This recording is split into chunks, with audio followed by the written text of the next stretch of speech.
You're planning to build a self-made RV of any kind. One of the big decisions you're going to need to make is figuring out what to do with your gray water.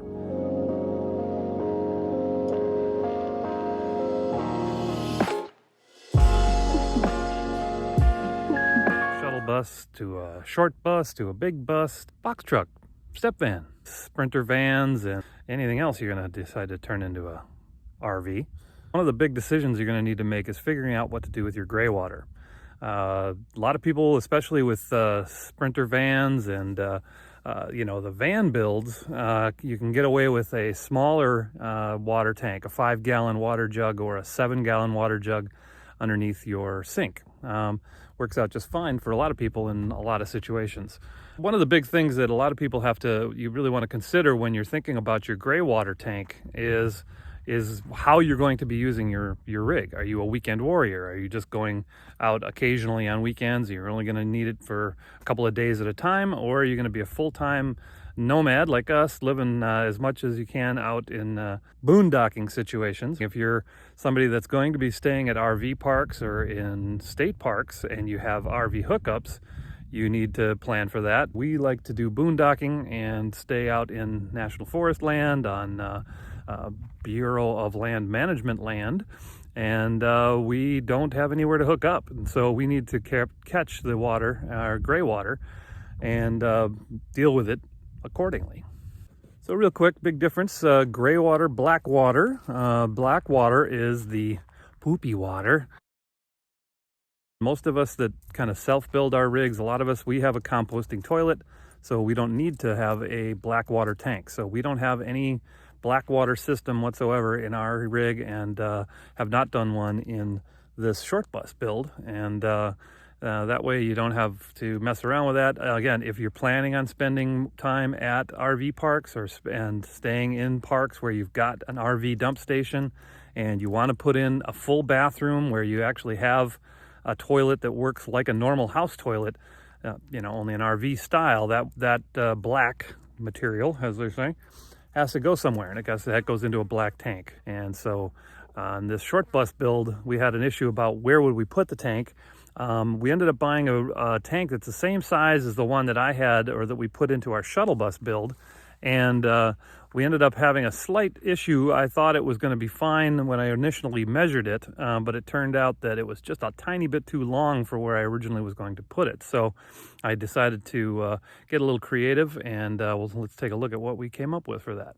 Again, I am a carpenter, not a plumber. I try not to do plumbing, so yes, disclaimer, I am not a plumber, and you will see that in this video. Working on also lining up our gray tank.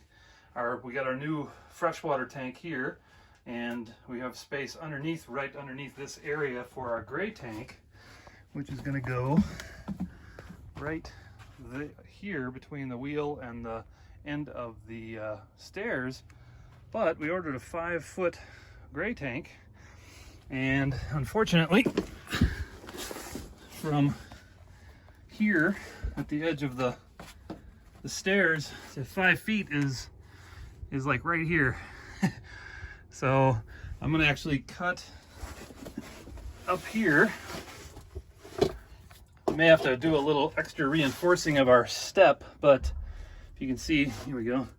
There's this room all up right here, and beside this piece is in the way. You can see it I'm going to mark here and come across, and I'm going to cut this right out, this section of the metal, so that the gray tank can sit back here further and then come forward. So got to do a little modification, and if we have to just do something else to extra reinforce the step, we'll do that from up here in the with the rest of the framing. But should have just got a slightly shorter gray tank, but we got what we got, and we're sticking with it.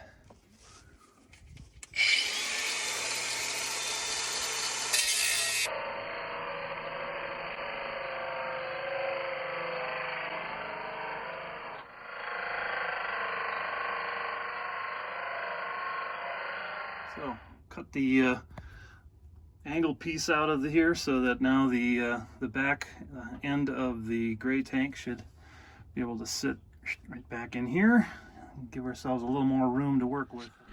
So this is where we're at right now with the gray tank here. Again, was able to, with cutting away the stair there and mounting this little L bracket piece, and another one on the other side, plus a little bit running around here, and another one over there, like that.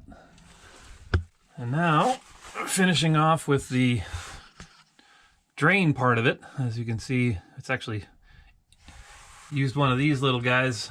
Came the wrong, different size than I was expecting, but it actually fit on the inside dimension of this one rather than the outside dimension, which is fine.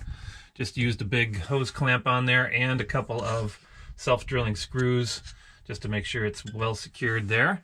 So we're going to add the remaining drain part. We're going to put an elbow on it, have it run out here, and then be able to drain. So here we got, again, added a elbow, ran it over here to the edge now, so it's just basically sticking right down at the end of the edge of the bus, and gray water can drain. You can see up above there, that's where the sink drain's coming down from up above, hooking right into the top of the gray tank here, and providing us with a 15-gallon gray water. So basically we're able to tuck it back underneath the step for about almost half of the length of it, which is really nice. So it kind of keeps it totally out of the way, and works out really well for her situation. And it worked out well as well because it's directly underneath our sink. So the drain runs right down to it, straight from above. And we talked about that in the previous video, which we will tag up here. So yeah, so that's how we worked it out. It's got the option now to add an additional connection to it so that you could connect a hose up to it. This one worked out great for this short bus build. Hope that's useful for you. Be sure to ask any questions you have in the comments. Like and subscribe, and if you know someone else that might be interested in what we're talking about here, share, and we'll see you on the next one. Actually, the very next one's going to be our final tour of our short bus build, so be sure to come on back for that one.